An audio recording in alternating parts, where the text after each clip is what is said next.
आखिर कुछ लोग, कुछ मुसलमान धर्म गुरु बनकर आखिर क्यों पहुंच जाते हैं? आप जानते हैं ट्विटर पर एक ट्रेंड जो है इस वक्त चल रहा है, रेंटल मुल्ला, यानी कि 5-5 हजार में कुछ मौलाना धर्म गुरु का भेष धरकर इन चैनल्स में बैठ जाते हैं। मैं रेंटल मुल्ला तो नहीं कहूंगा, मगर मैं इन्हें टीवी मौलाना कहूंगा। मैं आपको बताना चाहता हूं दोस्तों, मैं जानना चाहता हूं कि जो न्यूज चैनल एक समुदाय को लगातार टारगेट करता रहता है, वहां पर इन मौलानाओं को जाने की क्या जरूरत है? शिशुपाल, बैठ जा। मौलाना बैठ और सुन। कितना भी चिल्लाएगा, मंदिर वही बनेगा। घोड़े खोल ले, मंदिर वही बनेगा। मौलाना मंदिर वही बनेगा। मौलाना बैठ जा मौलाना।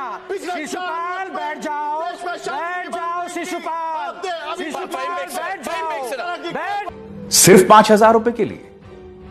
क्या आप जानते हैं इन्हें 1 घंटे में गालियां सुनने के लिए जो जाते हैं, इन्हें 5,000 रुपए मिलते हैं, उससे ज्यादा नहीं मिलते हैं। मत बोलो यार, क्या बात है? बैठिए जिन्ना, बैठिए मिस्टर जिन्ना। मैं कहता हूं कि अगर आपकी रोजी रोटी भी इन 5,000 रुपए से चलती है, तो भाई आप क्राउड फंडिंग करके बात करो लोगों से। यह किस तरह की सोच है मैं ये जानना चाहता हूं कि ये लोग इस नफरती एजेंडे को आगे क्यों बढ़ा रहे हैं। मैं आपको एक मिसाल देता हूं। कुछ दिनों पहले एक मिसाल सामने उभर कर आई थी कि एक मुस्लिम लड़की गीता के श्लोक पढ़ रही थी, और यकीन मानिए दोस्तों, जब वो लड़की गीता के श्लोक पढ़ रही थी ना, तो बहुत खूबसूरत लग रहा था।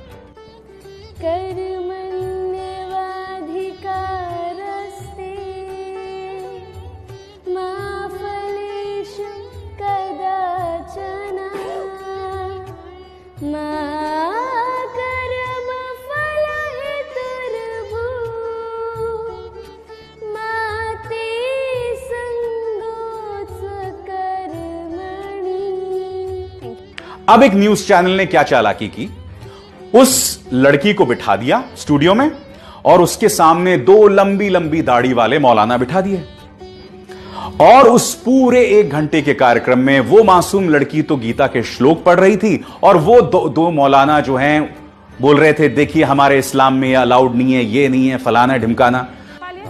मतलब फिर तो पाखंड है ना आपका स्टैंड। नहीं, फिर तो साहब मतलब मैं कहूं कि मैंने देखिए आपका स्टैंड पाखंड कि आलिया ने आरएसएस, बजरंग दल और विश्व हिंदू परिषद के मुंह पर तमाचा मारा, और उन लोगों के मुंह पर तमाचा है जो हर वक्त पाकिस्तान का टिकट हाथ में लेकर के खड़े रहते हैं। लोग मुसलमानों, ये हिंदुस्तान तुम्हारा नहीं, निकल जाओ। और मैं एक बात यहाँ पे देखिए सर, आज तक के स्टूडियो में तो कम से कम बच्ची को डराने की कोशिश मत कीजिए। नहीं, आप डरा रहे हैं। प्लीज कौन सा फतवा बेसिक है इस्लाम का? क्या बात कर रहे हैं सर आप? सिद्धांतिक उसूल है। अच्छा, ताकि दुकान चलती रहे। सिद्धांतिक उसूल है फतवा, ताकि इस्लाम का हिस्सा है फतवा। चलती रहे। मैडम, इस्लाम का फतवा इस्लाम का हिस्सा है। हिस्सा है ना, बेसिक थोड़ी है कि उसके बिना कुछ हो ही नहीं सकता है। ये कौन सी बात हो गई? धर्म का मतलब मौलाना अंसार साहब, इस्लाम का मतलब फतवा है, इतना छोटा बना दिया। नहीं, इस्लाम का मतलब छोटा क्या मतलब?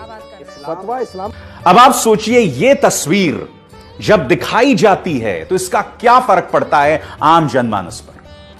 उन 2 मौलानाओं को वहां जाने की क्या जरूरत थी? यही तो एक खूबसूरती है ना इस देश की, जहां मुसलमान गीता के श्लोक पढ़ सकता है, जहां एपीजे अब्दुल कलाम को हम अपने माथे पर, हम सराखों पे बिठाते हैं, जहां आज की तारीख के 3 बड़े सुपरस्टार्स तीनों मुसलमान हैं। यही तो खूबसूरती है ना इस देश की। क्या ये टीवी के मौलाना इस बात को नहीं समझते हैं? आखिर क्यों चंद रुपयों के लिए तुम उन न्यूज चैनल्स पर जाके बैठ जाते हो और पूरे कौम को बदनाम करते हो? आपा खोइए मत, आपा मत खोइए, आपा मत खोइए, आसाराम के बेटे, आपा मत खोइए, आसाराम के बेटे जी, आपा मत खोइए। मौलाना, मेरे राम के लिए कुछ मत कहना। आसाराम के बेटे जी, आपा मत खोइए, आराम से जवाब दीजिए। मेरे राम के लिए कुछ अगर मत आपके कहना। पास विकास पर कोई बात है, विकास पर बात कीजिए, विकास पर बात कीजिए। आपको सब जानते हैं, चुपचाप आप किसके बेटे हैं, आपको सब जानते राम हैं। के लिए कुछ मत कहना। चुपचाप बैठ जाओ मौलाना, मौलाना राम के लिए कुछ मत कहना। आसाराम पर तो बात करनी पड़ेगी। हो गया सर, बस हो गया सर। जो दर्शक इस मौलाना राम के लिए मुंह मत खोलना। आसाराम पर तो बात करनी पड़ेगी। राम का नाम मत लेना। भाषण मौलाना इस पर कहाँ गिरा गंदी दिया है? जुबान से राम का संबित, नाम लेने की आप हिम्मत सर मत करना। एक नेशनल पार्टी हिम्मत के मत राष्ट्रीय करना। प्रवक्ता हैं संबित आसाराम पात्रा। पर बात मत कीजिए। संबित पात्रा जी, आप एक राष्ट्रीय पार्टी के मैं आज इसलिए बता रहा हूं क्योंकि इन्हीं न्यूज चैनल्स पर जब पालघर लिंचिंग को हिंदू मुस्लिम बनाने की कोशिश की जा रही थी, ये टीवी मौलाना वहां जाकर बैठ जाते हैं। आखिर क्यों? ये आपकी जिम्मेदारी है। अगर आप इनके परिवार के सदस्य हैं तो इनसे बोलिए कि ऐसा शर्मनाक काम न करें, क्योंकि इसके जरिए सिवाय समाज के अंदर दोहराव पैदा करने के और कुछ नहीं हो रहा है। सिवाय मुसलमानों की बदनामी के कुछ नहीं हो रही है इसके जरिए। धर्म बांटता नहीं, जोड़ता है। कहने को तो कई कहते हैं, लेकिन कुछ लोग ऐसा कुछ कर गुजरते हैं कि ये बात बिल्कुल दिल में उतर। झूठ बोलो, बार बार झूठ बोलो, जो भी बोल सकते हैं सब झूठ बोलो, जहां भी बोल सकते हैं झूठ बोलो, जितनी बार बोल सकते हैं झूठ बोलो, झूठ बोलो, झूठ बोलो। मेरा तो सपना है कि हवाई जहाज में कौन लोग बैठने चाहिए। ये जो एक बना हुआ है ना, बड़े बाबू, बड़े बड़े लोग, धनी लोग, ये दुनिया उन्हीं के लिए है। क्या हुआ? चलते चलते थक गए। इस देश की जो सुविधाएं अमीरों को प्राप्त हैं, वो मेरे देश के गरीब को भी मिलनी चाहिए। टांगों में दर्द हो रहा है। हाँ? टांगों में दर्द हो रहा है। टांगों में दर्द हो रहा है ना? छोटे से बच्चे हैं, टांगों में तो दर्द होगा, है ना? जो सामान्य व्यक्ति हवाई चप्पल पहन करके घूमता है, वो मुझे हवाई जहाज में दिखना चाहिए। ये मेरा सपना।